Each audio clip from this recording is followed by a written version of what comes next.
Boa noite, meus amigos. Estamos aqui novamente com o espaço Entrevistas da Leia, a Liga de Escritores, Ilustradores e Autores de Juiz de Fora, Leia JF. Hoje teremos o prazer imenso de receber o Roberto Antunes para um bate-papo comigo. Vamos aguardar a presença do Paulinho. E aí está ele. Boa noite, Paulinho. Boa noite, Arthur. Boa Tudo noite bem? a todos. É um prazer participar desse bate-papo com vocês. Então, prazer receber aqui você aqui no meu claustro, né? Em nosso. Aqui é o espaço da biblioteca, do escritório, do computador, né? Dos quadros. É aqui que a gente se esconde de vez em quando. Todos nós temos a necessidade de ter um espaço semelhante, não é? Um Com espaço que certeza. a gente tem pelo prazer, para a fruição e principalmente para a criação, né? Isso que é o melhor de tudo. Eu atualmente tenho criado em qualquer lugar, sabe? Eu tenho com essa mania agora de escrever, inclusive no celular. Eu tenho escrito no centro cirúrgico, tenho escrito no plantão, fila de ônibus, em qualquer lugar. Pintou a ideia, eu pego o celular e vou escrever. Então, não tem assim, muita coisa de. Eu não tenho método, né? Eu vou conversar a respeito disso, inclusive. Mas eu não tenho um método assim de escrita que eu preciso ficar no lugar quieto, não. Mas é um prazer imenso ter você comigo aqui hoje. A gente criou esse espaço. Eu acho que já te falei a respeito da Leia, a Leia JF, a Liga de Escritores, Ilustradores e Autores de Juiz de Fora, ela foi criada há 5 anos e meio com o objetivo de divulgar o escritor de Juiz de Fora. Então, hoje nós temos na Leia 28 membros. Várias pessoas entraram, saíram por questões pessoais, mudaram da cidade. E nós temos na Leia hoje pessoas que escrevem história infantil, poesia, pesquisa, temos pesquisadores, inclusive, de autores de Juiz de Fora, temos ilustradores, a Leia é bem diversificada e a gente tem um ritmo de trabalho muito grande. Esse espaço é um espaço que eu criei para conversar com o escritor, com o autor, com o ilustrador, né? E o espaço é seu, para você contar para a gente a respeito do que você quiser da sua vida e das suas obras, né? E a gente vai conversando a respeito disso, tá certo? Então, as pessoas vão entrando, de repente vão saindo, só lembrar que essa live ela fica depois gravada no meu Instagram e eu coloco também no meu canal do YouTube, para quem quiser ver depois, tá certo? Tudo bem? Tudo bem. Então tá bom. Bom, Primeira coisa, eu Paulinho, eu acho que assim, as só pessoas queria dizem. uma curiosidade que você falou, eu escrevo em qualquer lugar. Eu também escrevo em qualquer lugar. Na verdade, eu estou até gravando agora as coisas que me vêm à cabeça, porque não dá tempo de escrever. Você falou, eu escrevo no bloco cirúrgico. É antes da cirurgia, né? Não é durante, não. Sabe por quê? Porque o bloco cirúrgico não é aquela coisa que todo mundo imagina. Você marca uma cirurgia para 7 horas da manhã e ela começa impreterivelmente às 7 da manhã. Ela pode começar a partir de 9, 10, sabe? Então, assim, você tem muito espaço antes, muito espaço depois. É um negócio que assim, acaba tendo A gente, inclusive, conversa com a família a respeito disso, dizendo, olha, o seu paciente, seu parente foi operado, durou tanto tempo de cirurgia. Ele ficou lá em cima 3, 4 horas, porque ficou esperando o tempo para poder ser anestesiado, e ficou esperando o tempo para recuperação anestésica. Então, o tempo é sempre grande, sabe? E a ideia que a gente tem é que você acaba, né? Enquanto espera, né? Enquanto descansa, carrega pedra. Que bom, né? Todo lugar é um lugar, né? Acho que necessário e quando bem aproveitado, extremamente viável para a escrita, para a criação, né? Com A certeza. própria, a minha musa, Clarice Lispector, né? Eu gosto muito. muito de ler, ela também não tinha essa questão de esperar baixar a musa para escrever. Qualquer lugar para ela, ela escrevia em pedaços de papéis, em guardanapos de restaurante. Ela não queria perder aquele link, aquele feeling que aparecia. Claro. Né? E isso é interessante para a gente. Você falou assim, eu não tenho método, esse negócio. Eu também não sigo. Eu não sigo esse método. Eu simplesmente tenho uma necessidade imperiosa de colocar algo que me vem à cabeça em nível narrativo para fora, e esse algo, quanto mais rápido eu puder ficar livre dele, melhor para mim. Porque, do contrário, pesa, né? Tanto é que eu prefiro escrever mais contos e crônicas, Ah, porque eu fico livre da coisa mais rapidamente. Eu invejo muito, no bom sentido, você, por exemplo, que faz romances, né, que faz grandes epopeias, como sim, aquele emoção. livro, A Mansão do Rio Vermelho, né? Aquele Sim. romance grande. Eu não tenho fôlego para tanto. Sabe? Porque São em três, minha são três parece. livros com 30 páginas. É, Mas é interessante isso, porque é uma coisa que a gente conversa. Eu tenho feito programa de poesia no domingo, e alguns poetas relatam isso mesmo, que a necessidade de escrever é justamente essa carga que carrega e que tem que lançar isso para fora. Né? Na poesia, você também faz poesia, eu acho que é muito mais forte isso do que na prosa. A poesia é uma coisa quase a explodir. Se você não fizer uma poesia e jogar ela para fora, você fica com aquela carga de tempo, né? Um negócio difícil. sim. Eu não me atrevo muito em poesia, porque eu acho que É, eu sou ainda muito conciso, então eu tenho que ter parágrafos, eu tenho que me explicar muito, sabe? Às vezes uma uhum. coisa é muito intensa e poucas palavras para mim não dão vazão a essa coisa que tem que sair. Então eu não me arrisco muito em poesia, não. Acho suas poesias maravilhosas, mas as poucas que eu fiz, algumas eu até rasguei, que eu acho um absurdo, né? Porque, por pior que seja, foi um registro que deveria ter ficado. Mas eu É, creio que a falta de maturidade para ter o dom eu sou muito prolixo, na verdade, eu troquei, falei conciso. Eu queria ter o dom da concisão. Eu tenho ainda pouca maturidade para essa capacidade da concisão. Então, no parágrafo, eu me caibo com mais vontade, sabe? No parágrafo, uhum. eu relaxo mais. No parágrafo, o parágrafo é a grande cama onde eu posso realmente gozar, literalmente falando, com todas as palavras, com todas as linhas, e principalmente com as entrelinhas. E na poesia se fala muito na entrelinha, né? Você não acha isso difícil? Não, eu acho que eu comecei a escrever poesia desde criança, então não acho, não tem dificuldade. Mas é uma coisa que a Clarice Lispector fez, por exemplo, que você fez aí, foi rasgar as poesias, né? Ela fez uma série de poesias, mandou para o Manuel Bandeira avaliar, e ele brincou com ela que aquilo era ruim, e ela rasgou tudo, jogou tudo fora, e ele falou: Não, minha filha, você é uma poetisa, você não podia ter feito isso. Mas ela já tinha dado fora o que ela descreveu, né? Na época não tinha como recuperar a memória do negócio. Mas, inclusive, como poetisa, ela é fantástica também. Mas vamos começar então assim. Primeira coisa que é importante que eu pergunto a todo mundo: como é que você se descreveria para quem está nos assistindo aqui? Tem várias pessoas da lei aqui, tem a Marisa Timpone, a Thelma. Vamos, né, dar boa noite a todo mundo que está chegando aí. E como é que você se descreveria como autor? Olha, eu gosto de me inscrever, de me colocar no mundo como uma pessoa comum, sabe, Arthur? Uma pessoa comum. Agora, a gente sabe que quem tem escreve, cada um tem um dom para alguma coisa, não é comum quando vista sob esse prisma, sobre o talento que tem para pintar, para fazer uma escultura, para a música, que é fantástico. Para a pintura você tem também aí de forma muito elegante, muito boa. Clarice e Manuel Bandeira também, né? Se atreveram em pintura.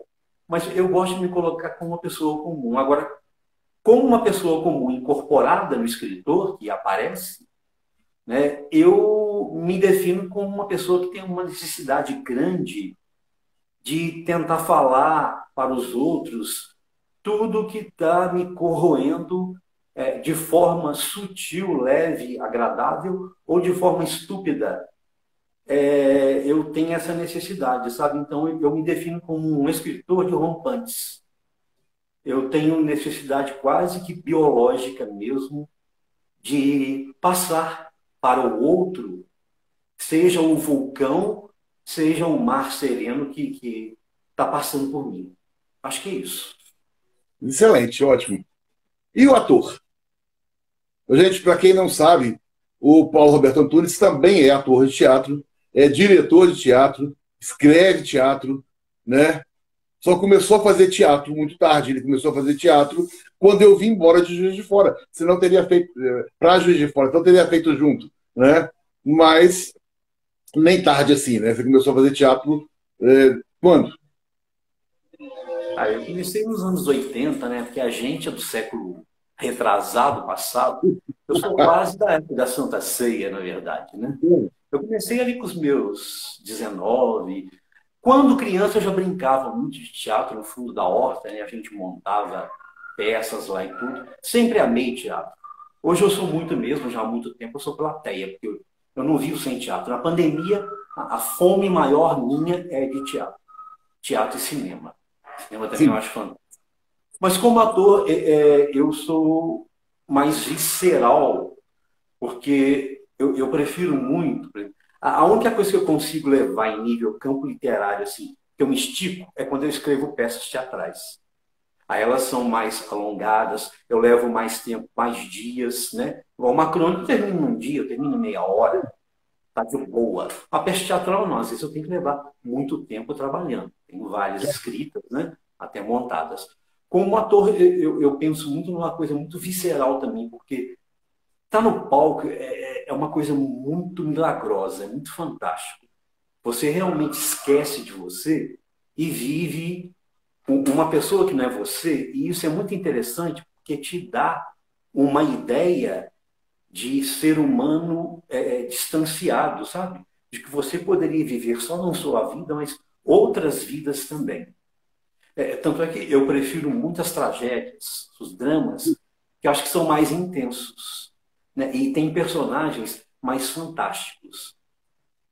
No momento em que dá o terceiro sinal, né? E a gente rompe aquele medo, porque sempre tem um medo, né, de entrar, aquele frio na barriga, e a gente encarna a coisa flui com muita naturalidade. Então, tem que você às vezes, se distancia também do personagem e dizer assim, olha como é que eu estou interpretando hoje, eu falei essa palavra de uma forma não foi como ontem, e hoje surtiu um efeito melhor, a plateia riu mais, então eu vou manter.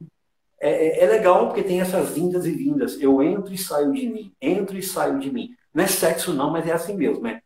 Tô dentro, tô fora, tô dentro, tô fora. É muito legal. É.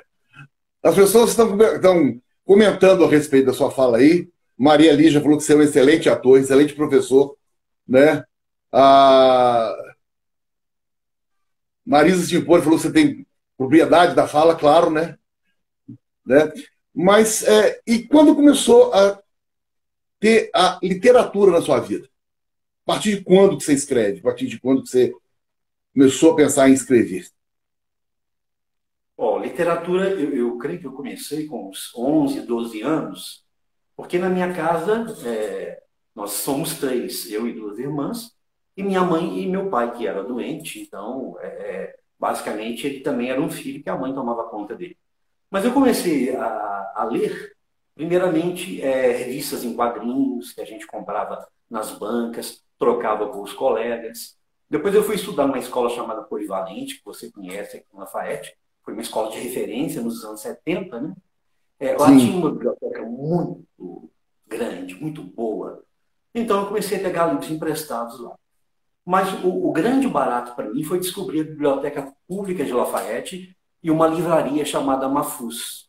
Porque na sim, época a gente estava num período de exceção política, era governo militar, era os anos 72, 73, eu creio, né? Tinha muita censura. Mas os jornais soltavam de vez em quando, assim, pequenas notinhas falando, foi proibida a circulação do livro tal, tal, tal, de fulano de tal. E eu li aquilo no jornal, aí eu corria para o Mafuz, encontrava esse livro lá e comprava.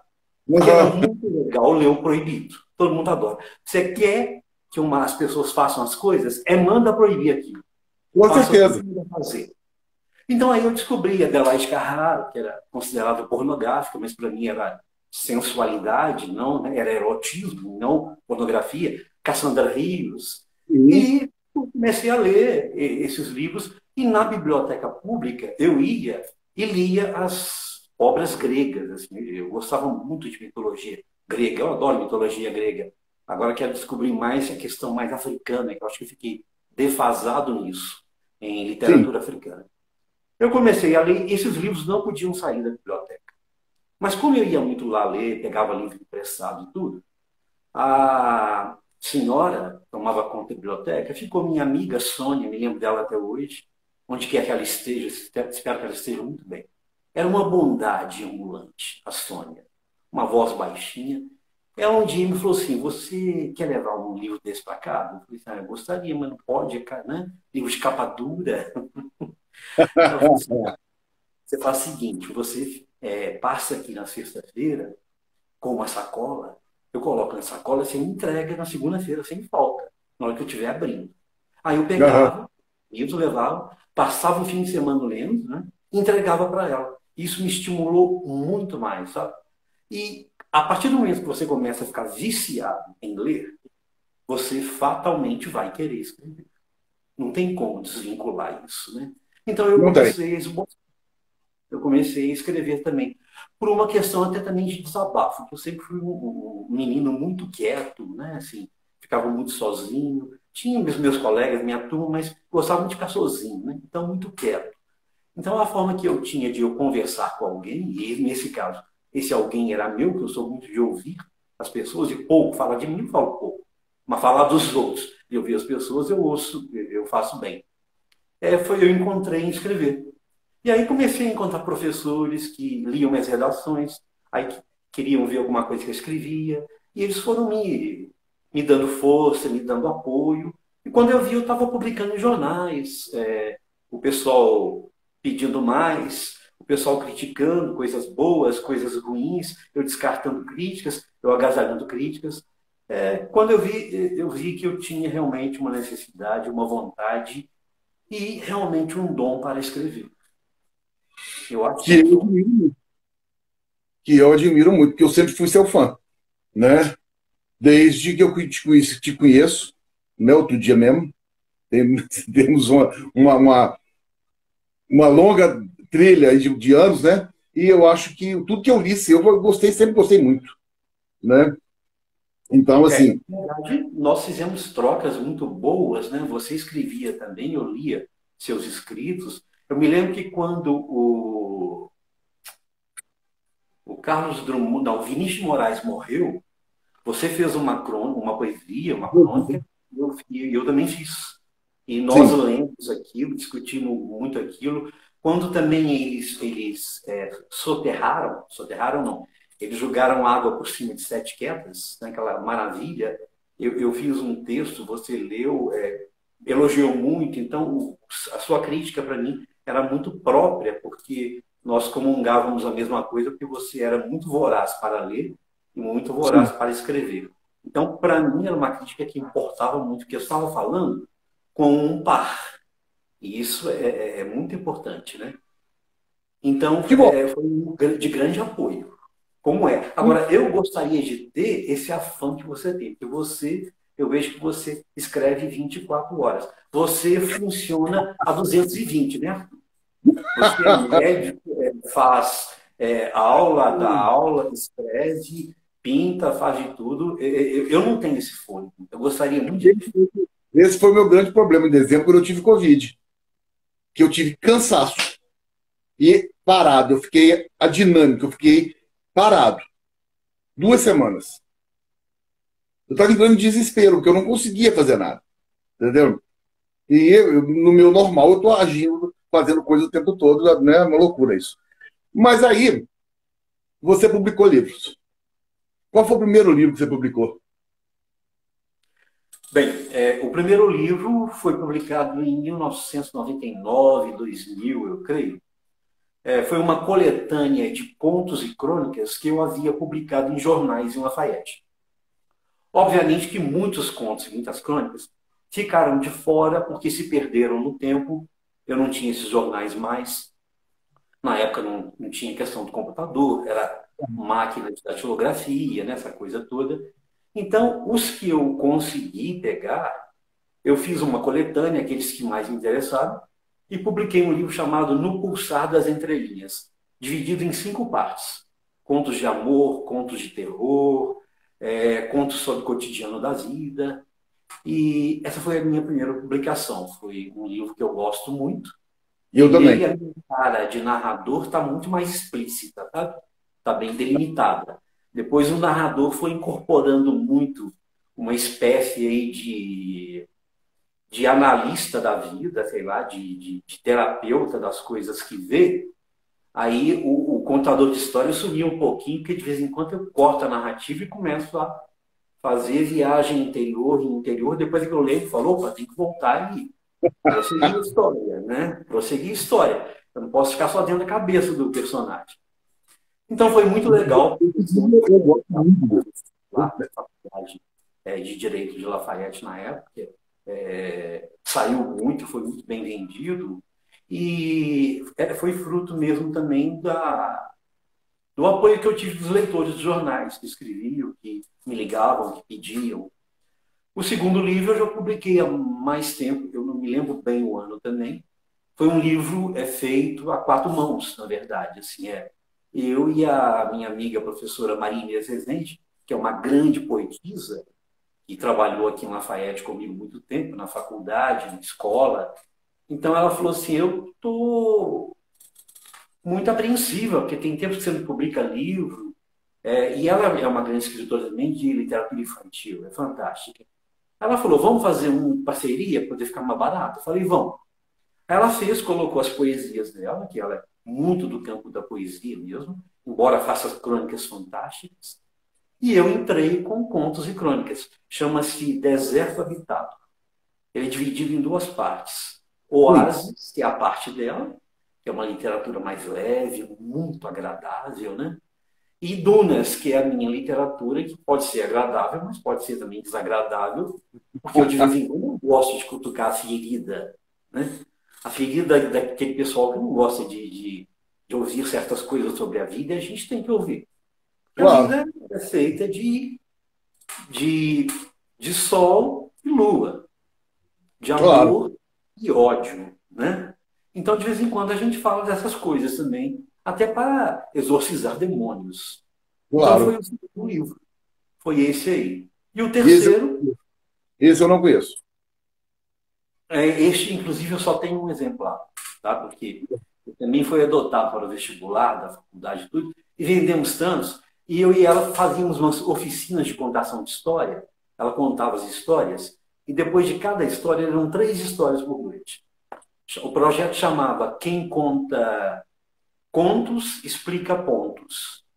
Ela Ah, que legal. contava as histórias e eu vinha depois e explicava sobre o ângulo da gramática, da semiótica, da linguística, né? Ia fazendo esses links, explicando cada pontinho da história ali. Era um projeto muito legal, porque era literatura e aula, sabe? A gente fazia muito em salas de aula isso aí. Então, agora eu até me perdi. Por que eu estou falando isso aqui? Eu Do estou falando primeiro. desse livro demais, porque foi lá.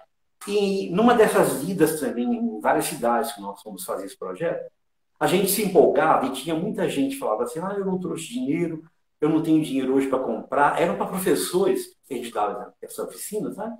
Eu não Ah, recebia. Aí a gente ia, dava 30, 40 livros para aquela turma toda, sabe? 2 ou 3 sei. compravam, o resto ganhava. Então Aham. acabou, e eu também fiquei. Eu tenho um exemplar só dele. Ótimo. E Excelente. o último foi aí há 4 anos, né? Um livro dual, chama Aleatórias, Imagem Mental com Sabor. E 2014, O Achamento de Lisboa. Aleatórias são pensamentos soltos, que na verdade é uma peça de teatro, eu escrevi para ser peça de teatro, e eu montei aqui em Lafayette com o meu primo, um grande ator que mora em BH, mas é daqui, o Valber Silva. e ordenei depois em forma de livro também. E nessa mesma edição, eu coloquei lá, é um livro assim, que você pode ler de cabeça para baixo. De um lado está o Aleatórias, do outro está a 2014. 2014 foi a experiência que eu tive em minha viagem a Lisboa. Foi quando teve a Copa do Mundo no Brasil. Então, Não, todo mundo veio para cá, eu fui para lá. Né? Porque eu detesto futebol. eu Não também. gosto de futebol, realmente. E tem um problema sério com o futebol, que eu perdi um colega por causa de briga de futebol. Ele era um grande poeta, com 17 anos, eu acho. Ele foi violentamente espancado no dia do jogo de Cruzeiro e Atlético aí da vida aí. Enfim, ele teve um rompimento de artéria, 2 ou 3 dias depois morreu. Isso me deixou mais chateado com o futebol. Mas que não tem a ver também. Acho que as pessoas. É um esporte fantástico, né? Um esporte muito bom. Porque cada um gosta da sua. Olimpíadas, quando eu assisto, eu gosto muito de ver ginástica olímpica, aquele pessoal fazendo aquelas coreografias fantásticas. E Também. natação. Então, eu adoro. Natação eu acho fantástico. Mas, enfim, aí em 2014 eu fui para Lisboa.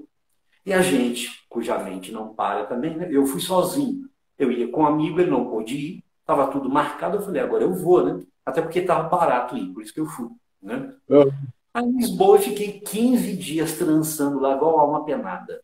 Sabe? Eu não conhecia ninguém lá, nada. Fui, conheci umas cidades ao redor. E à medida que eu ia andando, eu ia também parando e escrevendo as coisas em bar. Fui na casa de Fernando Pessoa, acho que maravilhado quando eu entrei e pensei, porra, aqui morou um cara que eu li, que eu amo as coisas que ele escreveu. E várias casas, né? Pelo que eu vi lá, que ele andou morando, ficando um tempo, essas coisas assim. Conheci espaços onde frequentavam grandes escritores, e isso foi me dando uma vontade louca de passar esse maravilhamento para as pessoas. Aí eu Sim. fotografava Lisboa e, em cima daquela fotografia, eu parava onde eu estava e escrevia. Escrevia demais. E aí nasceu, em 2014, O Achamento de Lisboa, que é um livro com fotografias que eu fiz de Lisboa e com as impressões que eu tive da cidade, e não só da cidade, com o momento, a emoção que eu estava tendo naquele determinado local, com aquela determinada pessoa me olhando ou passando, ou com aquela coisa amorfa mesmo que poderia ser. Eu me lembro que, sim, que lá eu tive assim, um deslumbramento muito grande quando eu andando numa grande praça lá perto do hotel onde eu fiquei, eu dei de cara com uma escultura gigantesca de Botero. Falei, gente, eu vim para a Europa para conhecer um grande lá da América Latina, né? Deveria ter Ah, acontecido lá, mas aconteceu aqui. Aí eu tive que claro. escrever uma coisa também. Acabou que não saiu sobre ele, mas saiu sobre imagem. Como aconteceu em Buenos Aires também, às vezes que eu fui lá. Quando eu dei de cara, pela primeira vez, com Van Gogh autêntico na minha frente e com Frida Kahlo, eu falei, eu tenho que escrever alguma coisa, falar disso. E pensava em falar deles, acabava não falando deles. Falava do prazer que era estar com aquela imagem ali. Para mim, a imagem fala muito. Eu gosto muito de estudar semiótica por isso. Mexe muito com a imagem, né? Então, são esses 3 livros. Mas as peças teatrais eu não pretendo publicar.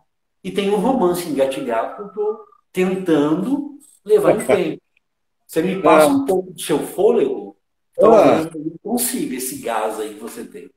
mas por que você não está conseguindo escrever? Você não está escrevendo regularmente? Como é que é? Eu creio também que é um pouquinho de falta de disciplina, sabe? Ué, Quando eu estava em BH, no meu apartamento lá, sozinho, não tinha muito o que fazer, aí eu sentava e ia escrever, sabe? Escrevi muito lá. Depois, quando eu vim, eu me dispersei. Aí eu já não estou escrevendo muito nele mais. Eu estou assim, eu me perco agora. Como é que parou a história de fulano? Porque o título provisório é A Morte Não Gosta de Sepulturas. A Não, morte também aparece lá. sei. Então, são várias pessoas, vários personagens que passam numa mesma praça, e nessa praça tem um cachorro também que sabe da vida de todo mundo. Ele fica olhando, sabe? E tem Que uma ótimo. pessoa lá de cima, que deve ser eu, não sei, está olhando todas as pessoas que passam também e imaginando o que pode acontecer, o que acontece com elas. Aí agora eu parei na hora em que a morte vai entrar em cena para conversar com todo mundo. E a Ah, morte é múltipla lá, sabe? Ela é assim, cada um tem uma morte especial que vivenciou na vida, e essa hum. morte vai conversar com essa pessoa para ajudá-la a sair dos problemas nos quais ela está entrando. Mas eu parei por aí, eu não estou sem saber o que é continuar. O que, que eu faço com a morte com esse povo agora? Ou eu me mato. A minha sugestão é, de repente, assim, você reler tudo que você escreveu, entendeu? E, de repente, deixar sair. Se não sair agora, sai em junho, sai em dezembro, sabe? Existem essas coisas. Eu acho que eu já escrevi romances, por exemplo, você falou a respeito de romance, eu já escrevi romances de 200 páginas, por exemplo, em 40 dias. Já escrevi romances que eu durei, assim, mais de 2 anos para escrever. Eu escrevi metade, parei, larguei para lá, depois eu peguei e acabei. E eu não, como eu disse, não tenho método. Eu fiz um método que todo mundo faz, que é você estabelecer o que vai acontecer nos capítulos de um livro meu, e eu bloqueei por causa disso. Eu sabia que ia acontecer, então eu não conseguia escrever. Então, eu acho que não tem problema. Acho que você vai conseguir fechar. Se a O ideia está aí. meu, eu tenho uma certa birra com essa questão de previamente estipular o que vai acontecer, sabe? Eu tenho que me adestrar para isso, porque comigo a escrita, ela assim, eu começo um conto, uma crônica, eu não sei absolutamente de nada que vai acontecer. Aquilo Claro. vai saindo, sabe? Então ali é que eu vou vendo, olha o que aconteceu. Quando eu vejo, já houve o começo, o meio e o fim. Aí que eu vi. Sabe, se eu pensasse, não, eu vou escrever sobre uma pessoa que saiu de casa, foi atropelada, foi para o hospital, lá ela contraiu o Covid e ela, até pensei numa história assim, uma pessoa lá do hospital não gostava dela, então arrumou um jeito de dar essa pessoa como morta e pegou essa pessoa e levou para um lugar distante, colocou no navio, mandou para um outro país e essa pessoa está meio sem memória, ela está vivendo lá naquele país. Aí eu não sei depois prosseguir, sabe? Porque comigo começa, sai como uma chuva de verão. Mas eu vou tentar isso aí, esboçar o passo a passo e ver se nesse passo a passo eu consigo também chover. Tem que chover nesses passo a passo. Tem gente que. Eu tenho amigos que fazem, inclusive, assim, chega ao cúmulo de colocar post-its na parede relacionados a cada capítulo, sabe? Enquanto não fecha toda a obra, não começa a escrever. Se eu fizer isso, eu desisti da obra. Eu acho que é uma técnica boa, né? É, Legal. existem muitas técnicas, né? Hoje em dia a gente tem muita técnica de escrita, inclusive cursos de escrita criativa, que com certeza Machado de Assis, José de Alencar e outros não fizeram, entendeu? Mas que eles ensinam justamente isso. Você tem que escrever todo dia, você tem que escrever todo num horário, você tem que planejar o que você escreve. E eu não consigo fazer isso. E eu não sou metódico para isso, então eu não faço. Agora, eu acho que é interessante uma coisa que uma vez eu vi um médico amigo meu também, né, como você, o doutor Aloysio, falando, que eu acho que também te ajuda muito a funcionar, que seu horário é mais ocupado do que o meu. Então ele falou Eu, comigo assim, a gente estava falando sobre um projeto que ele tinha aqui de cinema e filosofia, falando da dificuldade que era arrumar pessoas para ajudar a fazer esse projeto funcionar. Passava-se um filme, depois do filme, uma filósofa vinha de BH explicava o filme todo sobre o viés da filosofia. Fantástico. E ele falando da dificuldade de encontrar pessoas para ajudar a colocar isso em andamento. E isso andou por muito tempo bem aqui. Ele falou assim: agora eu descobri, Paulinho, que uma coisa que faz as coisas funcionarem é você dar para alguém uma tarefa, mas esse alguém tem que ser alguém muito ocupado. Aí a tarefa sai. Porque se for uma pessoa meio desocupada, a tarefa não sai. O desocupado fica empurrando com a barriga. O ocupado demais, ele sabe o que tem que fazer, ele vai, coloca a mão na acho, massa e molda. claro, Não concordo com é? isso. É, eu acho que da necessidade de fazer, né? A Ceci está dizendo que ela é super organizada, mas acredito que ajuda, né? Que ajuda a escrita, o fato de ser organizado. A Ceci é presidente da Academia Juiz de Fora de Letras e uma grande escritora. Ela falou que o fato de ser organizado ajuda na escrita. O meu fato de ser desorganizado que ajuda na minha vida. Entendeu? Eu sou desorganizado, então eu vou fazendo tudo. Porque se fosse organizar tudo aqui, não cabia, não. Entendeu? Mas eu acho que cada um tem realmente seu método, cada um tem a sua coisa. Né? E eu não consigo escrever pouco. Aquilo que você falou, de repente, de escrever muito, escrever pouco, né? E a crônica é mais fácil, né? Porque você consegue escrever no parágrafo. E na poesia, não. Nós temos feito um exercício aqui na Liga de criar aldravias, que são poesias com 6 palavras.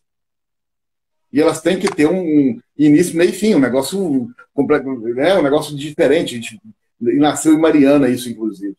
Mas eu acho que o fato de escrever muito é melhor. Por isso que eu escrevo coisas grandes. Sabe? Você vai escrevendo, escrevendo, sem ter restrição de espaço. Né? Mas e a questão de teatro? Quantas peças? Escreveu, Olha, atuou? eu tenho até no meu computador, eu tive uma que eu perdi, que ela era datilografada, ela foi até montada aqui, é uma comédia chamada Psyu, o cadáver do Psyu. Não. Esse texto eu perdi, mas acho que eu tenho ele gravado, filmado, eu vou ter que assistir copiando diálogo por diálogo. Mas eu tenho aqui, e a minha intenção para essa questão do teatro é fazer uma obra, e aí você já está até convidado para participar dela. Eu gostaria de fazer uma obra explicando os gêneros teatrais, que são a tragédia, a comédia e o drama, né? A tipologia triádica teatral, e colocar alguém assim, que seja da área, né, da escrita, seja do teatro que entenda bem, fazendo uma boa explanação sobre o que é comédia. Aí publicar as minhas comédias como exemplificação. Uma boa Sim, ótimo. explanação. Fica um livro meio didático, né? Eu acho que vai ser muito legal, a ideia é válida, que vai ter uma parte teórica boa e vai ter a peça ali, a peça escrita, redigida como um exemplo virtual, né, do que seria aquele tipo. Então eu tenho mais, toda a peça minha em geral, o pessoal que monta teatro comigo reclama muito é porque tem que ter um caixão em cena. A morte, a morte sempre me foi uma coisa que fascinou muito. Eu li muito literatura gótica, eu li muito terror, também na minha adolescência. Edgar Allan Poe, o Bram Stoker, a Mary Shelley, esse povo todo aí escrevia livros de terror. E uns livrozinhos assim, de coisa muito rara de terror também, que era a capa do livro era o Hitchcock sentado geralmente em cima do caixão, uma coisa assim. Eu não me lembro do nome desses livros que eu lia lá. Então eu gostava muito, que assistia também muito terror e gostava muito de escrever. Mas a escrita teatral, para mim, ela assim, não me dá muito cansaço, e se eu parar e retomar depois, não é muito difícil, não, porque eu não sei, porque quando eu começo a escrever também, eu começo a pensar em eu no palco. Então, Sim. eu no palco, aí eu já começo a imaginar aquela cena assim, aquela sala. Aí é que vem essa historinha, aí vem a premeditação. Aí tem um pouco de premeditação, sim, aí eu consigo. Eu tenho que adaptar isso aí também para a prosa, eu creio agora. Então, só É. fato. Então, eu tenho aí essa comédia Psyu, o Cadáver do Psyu, que eu gostaria até de remontar. O pessoal que montou comigo sempre me cobra. Tinha uma que eu escrevi quando tinha 17, 16 anos, Insônia Milionária. Essa nunca mais eu vou recuperar, porque também foi datilografada, nunca foi montada. E era uma coisa assim, muito do meu dia a dia lá em casa, a briga com meus gatos, com as minhas irmãs, com tudo. Era uma coisa assim. E depois, mais maduro, né, fazendo teatro, eu comecei também a ter que escrever muito teatro, porque começaram a cobrar muito caro os direitos autorais. Aí o pessoal Sim. falou, como é que faço para pagar, né? A gente vamos começar a escrever. Eles, então, quem escreve é você. Aí eu escrevi A Estação do Tempo Inerte, que é uma peça que eu gosto muito. É uma peça surreal. Ela se passa num tempo que não existe e num lugar que não existe. É É. uma pessoa esperando um trem chegar, esse trem não chega, e ela vai conversando com ela, e várias pessoas que passaram pela vida dela. Aparentemente, essa pessoa está morta. Então, mas eu não sei se está não, tá? Aí depende de quem assistiu lá. É, Estação do Tempo Inerte, gosto muito. Tem Podre Semente sob o Sol do Inverno, que eu já montei aqui, é uma tragédia.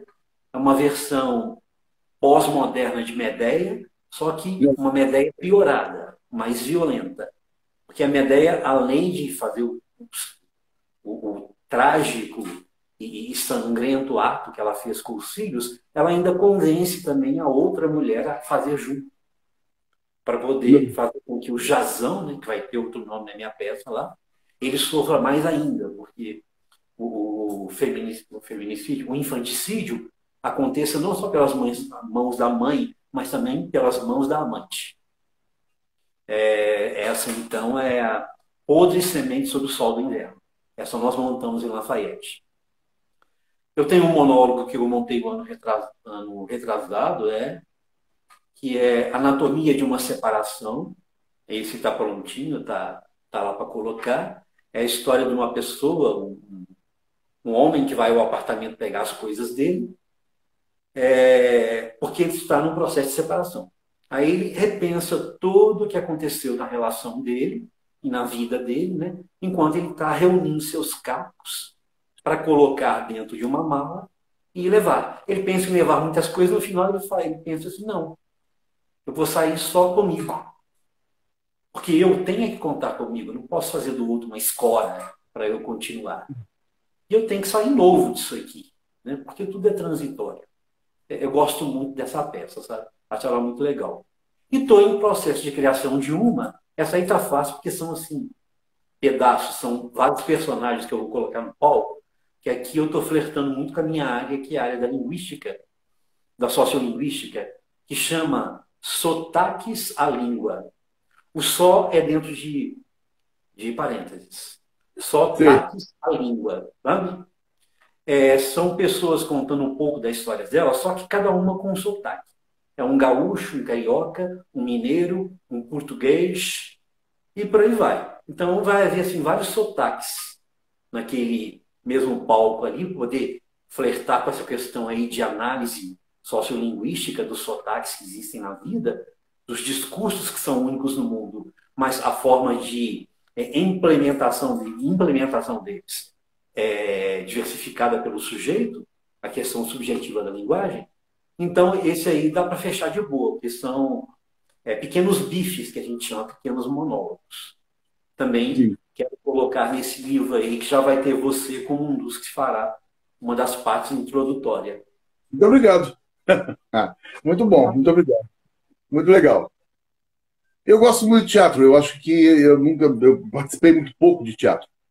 Eu fiz uma peça aqui em Juiz de Fora uma vez, na Casa de Itália, que foi um rádio-teatro no palco. Então nós ficamos 4 pessoas no palco, imóveis, fazendo um teatro da passagem de São Francisco de Paula no Golfo de Messina, lá, um negócio, uma coisa bem interessante. E depois eu fiz uma outra coisa só, mas nunca fiz isso.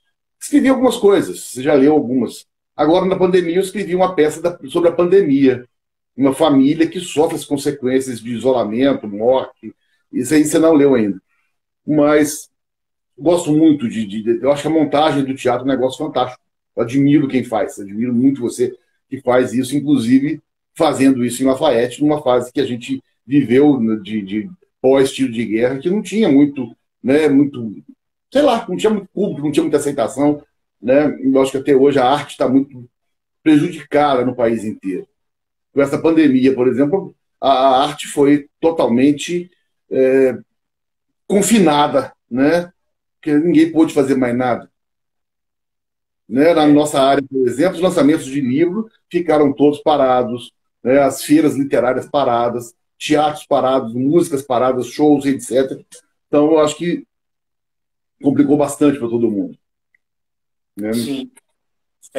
Nós estamos vivendo, eu penso, um período de luto em nível de arte. Porque o teatro, por exemplo, eu tenho assistido muito teatro na internet, mas não é a mesma coisa.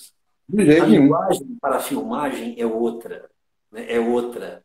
Então, aquela claro. emoção, aquela troca de você ver o ator ali passando para você e você também, como ator, passar para a plateia, ela não existe. Tem que voltar à normalidade, tem que voltar mesmo a entrar no teatro e assistir o teatro lá. Como tem a magia da telona, né? Apesar de aqui eu tenho um data show, eu jogo na parede, assisto o filme de forma gigantesca, mas eu dentro de um cinema, eu sou completamente outro. A capacidade de viagem é maior. Quando você Muito. compra um ingresso para ver uma peça teatral e ver um filme, você está comprando ali um período em que você vai deixar de ser você para poder mergulhar num espaço-tempo que não existe.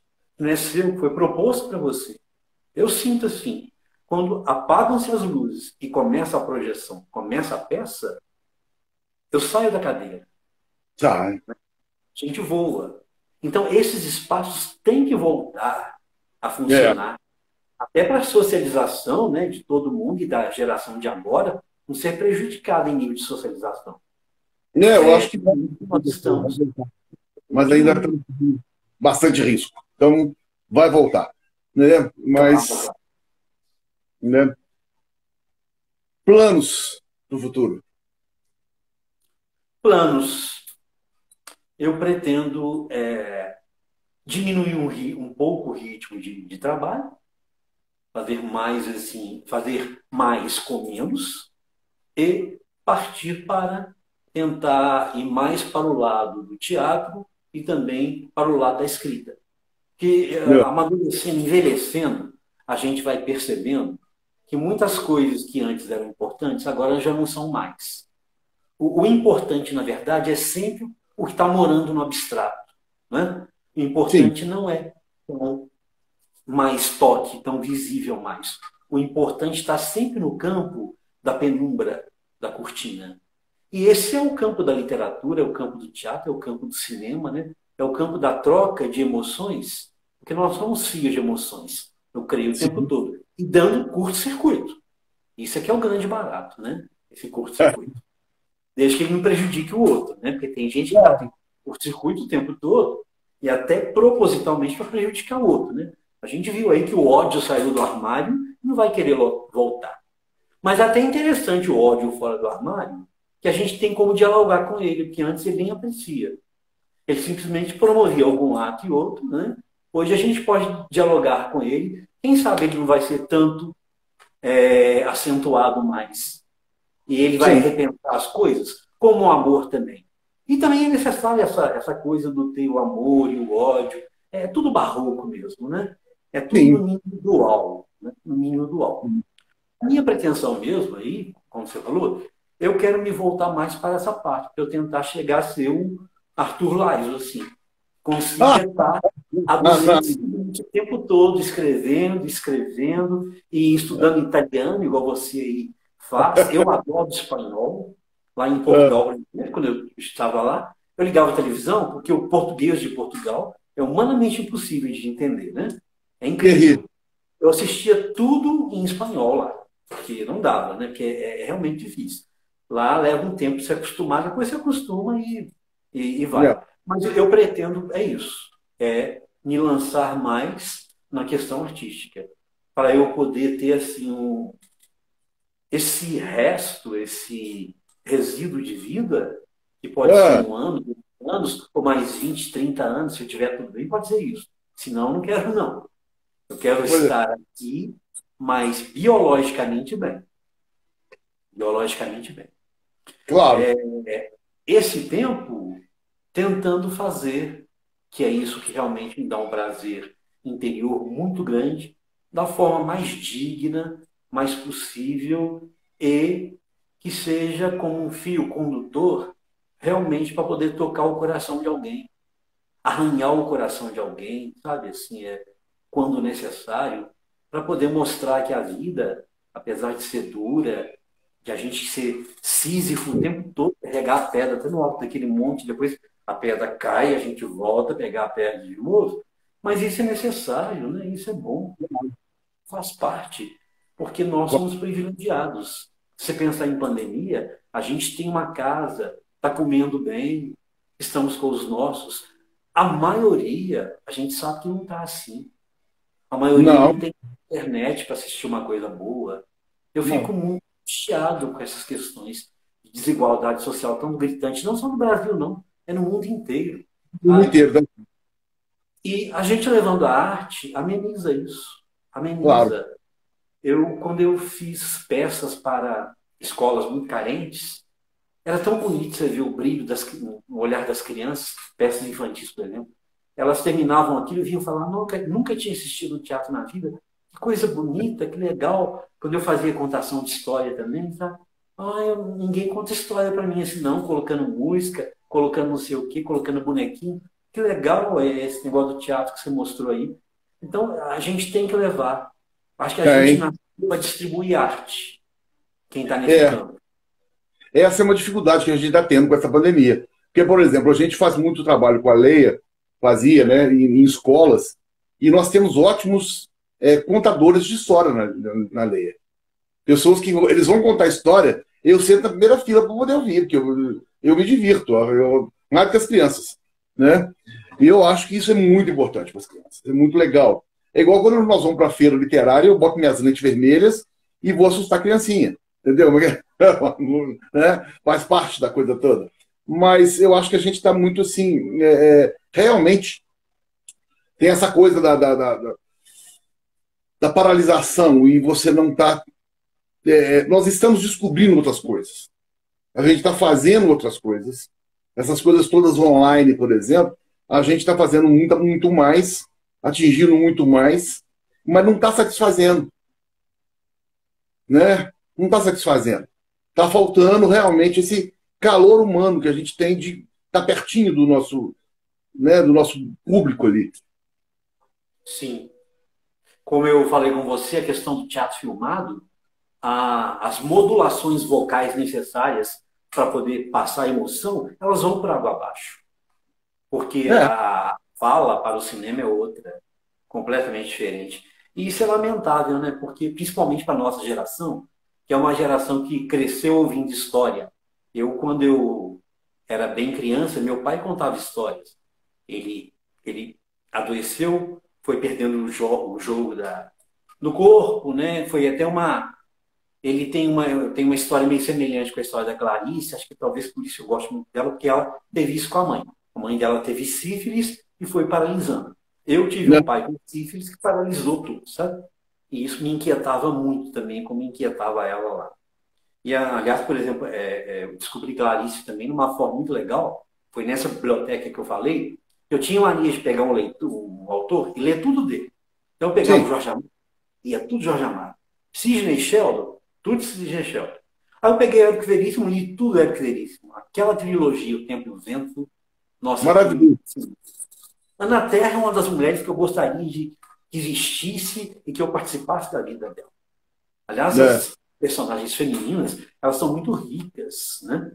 Bem Bom, mais ricas que as masculinas em geral, eu creio. Aí um belo dia, eu procurando mais Érico para ler, cadê Érico? Não tem mais, não tem mais. Tinha um livrinho lá, eu peguei o livrinho, tá lá escrito, olhei assim, Clarice Lispector, nem sabia quem era Clarice na época, 12 anos, 11, 13, talvez, né? Felicidade Clandestina, Laços de Família, não lembro direito, sabe? Eu sei que tinha eu comecei a folhear e tinha um conto lá que chamava Restos de Carnaval. E comecei a ler ali em pé mesmo, perto da prateleira. Gostei de ler para casa. Passei o fim de semana lendo aquilo tudo, falei, achei. Achei alguém que está falando do jeito que eu queria. Não está só contando a história, mas está também me mostrando a grande ebulição de sentimentos que tem dentro dos personagens. Isso aqui é um pouco. Essa menina sou eu. Que essa menina morria de medo da mãe morrer, e eu fui um menino muito assustado com medo de mãe morrer. Porque se mãe morresse, quem ia cuidar de mim, das minhas irmãs e do meu pai? Que já estava de cama. Só de cama ele ficou 8 anos. Até que ele morreu de pneumonia, de tanto ficar de cama. Esse claro. negócio de pneumonia, né? Que você entende mais, obviamente. Aí, assim, eu li tudo. Então, esse contato que a gente tinha de buscar o livro e comprar o livro, trocar as figurinhas, trocar o gibi, né, que a gente chamava na época, com o outro Né? colega, para a nossa geração, ele faz muita falta.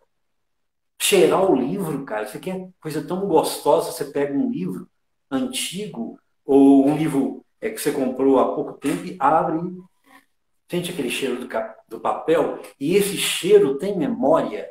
Esse cheiro vai te falar assim, eu vou te dar uma série de vidas, emoções e sensações que vão ser injetadas na sua corrente sanguínea e Aham, você sair daqui o mesmo não.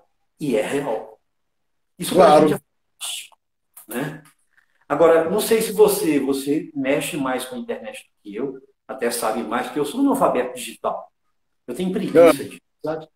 Mas você tem alguma metodologia, algo para fazer a gente também começar a conquistar um espaço que vai ser legal? Porque eu acho que esse espaço também é interessante para fazer literatura, uma literatura mais sensitiva, uma literatura mais oral, porque a literatura nasceu da oralidade.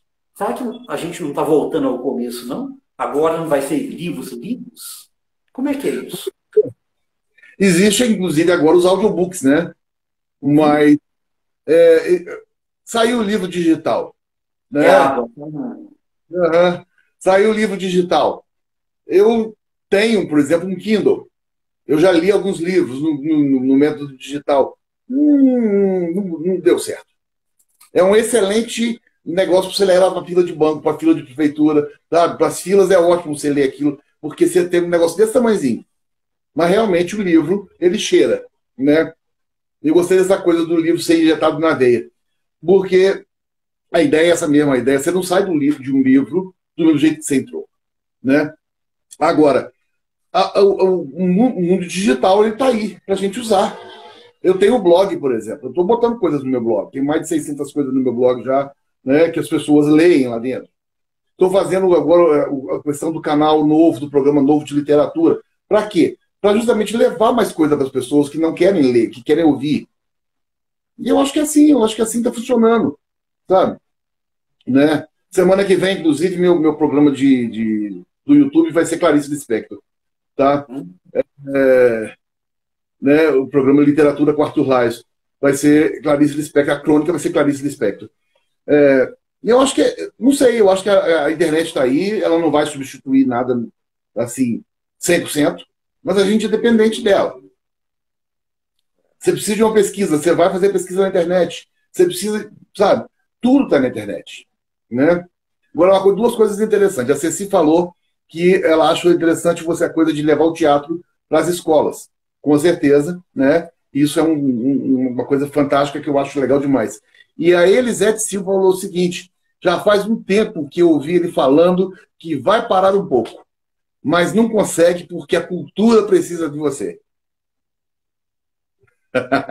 É, a gente tem uns momentos de desânimos, né? Às vezes, de cansaço, de achar que não está tocando como deveria tocar, mas depois a gente não tem jeito, a gente ressuscita. O escritor, ele é fênix, né? Ele se multiplica muito, cara. E Muito. é um grande barato, mas também é muito triste. Tá? Porque você sabe que você não tem uma identidade muito fixa. E também Uhum. é um grande barato, porque nada pode ser feito seguindo um manual e estar estanque. Tudo é dinâmico o tempo todo, né? Tudo é Mas assim dinâmico. mesmo, o cantor, o ator fala, agora eu paro, chegou a hora de eu abandonar. Aí quando você se vê, você já está lá no teclado escrevendo de novo, e insistindo. Porque, na verdade, o que é isso para a gente? Isso é a única fogueira que nos aquece e nos move. Né? Isso é a fogueira que coloca o coração da gente o tempo todo bombando sangue, cheio de livro na veia. Cheio de livro. Né? Estou fazendo essas metáforas aí com a área da medicina, porque eu estou conversando contigo aí, para você nenhum médico aqui conversando com a gente, então isso é bom. Mas é legal pensar no interior do corpo, né, também, porque é ele que abriga o espírito, a alma, essa energia, enfim, que nos move, né? Cada um Uhum. dá um meio. Mas eu sinto muita falta mesmo do contato com o livro. Teve livro que eu fiquei tão fascinado que depois que eu li igual A Hora da Estrela, quando eu terminei de ler, eu lambi. Eu queria lamber, eu lambi a página. para saber e o gosto disso. Que gosto tem uma Macabéia? E é um barato, porque aquele livro, né, é a história de uma mulher que não tem vida. A vida interior dela é assim, uma nulidade cheia de possibilidades. Sim. Né? Ela é uma resistência o tempo todo, incomodando a si própria e principalmente o outro. Né? E eu pensei assim, a literatura é um campo tão fantástico que só na literatura um ser tão insignificante como a Macabeia seria uma heroína. Porque a Sim. vida aqui fora não dá essa possibilidade para essas insignificâncias humanas ambulantes, não. A vida aqui fora coloca a mesma margem. Dentro do livro, a Macabeia é a estrela. Sim. Né? E E onde até é na, que tinha subido essa estrela? Só na literatura. é, até na descrição que a Clarice Lispector faz dela, né? A Macabeia tinha cara de quê? Ponto. É, Pronto. pode ser Eu li um. ela no segundo, no primeiro grau e perdi o rumo. No segundo grau, aliás. Perdi o rumo. Falei, gente, que livro horrível. Terrível, não entendi nada. Sabe? Depois, eu estava na faculdade, eu peguei de novo para ler e eu li algumas vezes, porque eu acho que aquilo é uma obra de arte fantástica. Fantástica. Né? Nosso tempo está estouradaço. Entendeu? Uhum. Tem alguma mensagem para quem está nos vendo, né, de despedida aí, porque a gente está com já o Instagram vai nos cortar. Ok, tranquilo. Ó, falar que foi um prazer estar com vocês aqui, né? Me coloco à disposição das pessoas que participaram e quiserem fazer um contato comigo. Deixo depois com você meu e-mail, o meu WhatsApp, que você já tem também, pode passar para as pessoas, e pedir ao pessoal que sejam resistentes nesse momento tão tenebroso de pandemia, de endurecimento em relação às questões artísticas que a gente está vivendo também. Censura nunca mais, pelo amor de Deus, que participem, que deem vazão ao escritor que você que agasalhem os escritores que vêm até vocês e que possamos fazer desse momento ainda muito de exceção da pandemia um lugar ainda cheio de arte, pulsante de arte, que a gente nunca se perca em relação à arte, porque é a arte que ameniza o grande peso da vida, não tem outro lugar.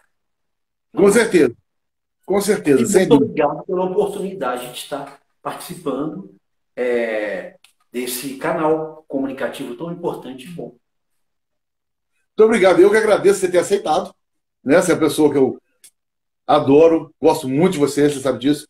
E é um trabalho que a gente está fazendo para todo mundo, para divulgação de todo mundo. Eu quero, gente, infelizmente, ter que interromper o nosso bate-papo fantástico, tá uma delícia isso aqui. Eu e o Paulinho conversaríamos a noite inteira, né? Mas, de repente, o nosso tempo acabou e eu preciso encerrar. Quero convidar todo mundo para domingo, na live do Poesia Brasileira. Eu vou falar de Bernardo Guimarães, autor da Moreninha. Vou falar o lado poético dele. Só não vou falar dele as poesias pornográficas. Ele tinha uma série de poesias pornográficas. Loucura isso. E também convidar todo mundo para assistir no YouTube o meu novo projeto, que é o Literatura com Arthur Lais. Vai sair toda quarta-feira um programa pequenininho de 20 minutos no máximo, com uma crônica, poesias e uma resenha de um livro. Muito obrigado, Paulinho. Bom fim de semana. Bom fim de semana a todos que estão nos vendo. Fiquem com Deus. Beijos. Até a próxima. Beijo para todo mundo. Obrigado. Muito bom, gente.